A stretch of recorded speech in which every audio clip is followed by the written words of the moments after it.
Diabetes হয় কি করে? অবশ্যই অনিয়মের ফলে হয় ভাই, কারণ এটার নাম লাইফস্টাইল ডিজিজ, মানে যেটা লাইফস্টাইল ডিজিজ নাম সেটা বুঝবেন অনিয়মের ফলে হয়। কি কি অনিয়ম? খাওয়া দাওয়ার অনিয়ম। বলেন কি কি অনিয়ম? তাহলে খাওয়ার অনিয়ম মোট 3টা বেশি অনিয়ম, তা বলতে পারবেন কেউ? কি কি? তোমরা না, এই 3জন মুখ বন্ধ, এবার একসাথে বসছে। এরা হচ্ছে পুরাতন, মানে ওরা জানে সব, রেগুলার ভিডিও দেখে, এই জন্য বলছি, অন্য কিছু না। নতুনদের ভিতর কেবল এক হচ্ছে মানে হালাল তৈব না খাওয়া, মানে প্রসেসড আল্ট্রা প্রসেসড ফুড খাওয়া। হারাম না, তবে তৈবও না।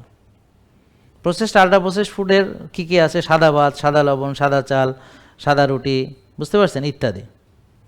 আর হচ্ছে বার্গার, স্যান্ডউইচ, ওগুলো আপনারা জাঙ্ক ফুড, ওটা আপনারা ভালো করে, কিন্তু অনেকেই মনে করে আমি তো ভাত খাই, এটা বুঝে না যে ভাতে প্রবলেম কেন। একটা ব্যাখ্যা দিই, রুটিতে কেন, আমি দুটো ব্যাখ্যা দিলে বুঝবেন। এক হচ্ছে জেনেটিক্যালি মডিফাইড, জিএমও, এই কথাগুলো আরও ভালো জানেন, প্রতিদিন তো আর একটা বিষয়ে গুরুত্ব দিয়ে অনেক আলোচনা করা সম্ভব হয় না। জিএমও, কেমিক্যাল ফার্টিলাইজার, পেস্টিসাইড দ্বারা উৎপাদিত ফাইবার ফেলে দেওয়া হয়েছে, নেকেড কার্বস, উলঙ্গ চাল, হ্যাঁ, যেটার কোনো ফাইবার টাইবার নাই, পোশাকহীন, তো খাইলে ডিরেক্ট ব্লাড সুগার বেড়ে যাবে।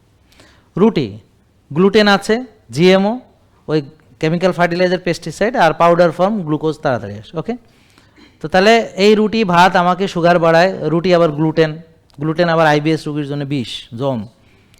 হ্যাঁ, যেমন ল্যাকটোজ ইনটলারেন্স, অনেকে দুধ সহ্য করতে পারে না, আইবিএস রোগী অনেক প্রবলেম আছে।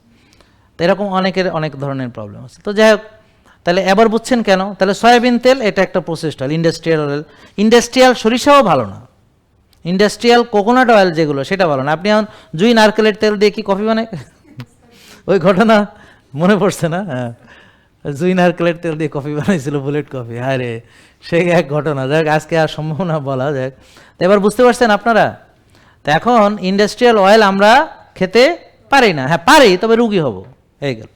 আর বাকি যেটা আছে, ধরেন এখন সিঙ্গাড়া, সিঙ্গাড়া কি হচ্ছে? ডুবো তেলে ভাজা, এবং বেশিরভাগ সিঙ্গাড়া যেটা বাসায় আপনি যদি সুস্থ থাকেন ভাইজে খাইলেন, সেটা আলাদা ব্যাপার। কিন্তু ওই যে দোকানে ওই পোড়া মোবিলের মধ্যে ভাজে, আপনি দেখেন কালা হয়ে গেছে।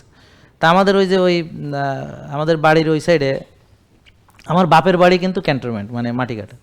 তো বাড়ির ওখানে ওই মোড়ে মোড়ে কিন্তু এরকম ওই যে আগুন একটা জ্বলতে আছে, কড়ই, ওর মধ্যে খালি বাঁচতে আছে, আর পাবলিক কিনে খাইতে আছে।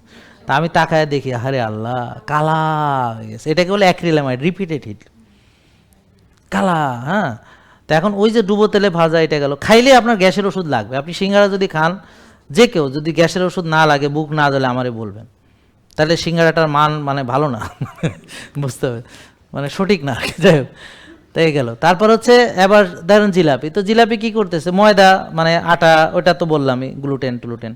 তারপর এটা সয়াবিন তেলে টেলে দিয়ে ওই ডুবো তেলে ভাজে, ওই ভাইজে আবার চিনি শিরায় চুবায়, আবার চিনি শিরায় চুবায়। তাহলে ব্যাপারটা কেমন? আবার কোনোটা রং দেয় শাহি, হ্যাঁ, কোনোটা রস আবার গলে গলে বাইরে, মানে ওগুলো চিনি শিরা, কিন্তু ব্যাপারটা বুঝতে পারে। তো যার রস যত বেশি, বুঝবেন এরকম। হ্যাঁ, সেটাই। শোনেন, যত মজা তত সাজা। মানে ওই যে বললাম না, জাহান্নামকে আল্লাহ চতুর্দিকে এত সুন্দর করে সাজাইছেন যে সবাই জাহান্নামে যাইতে চাবে। জেকে লাইফস্টাইল, ওষুধ মুক্ত সুস্থ জীবন।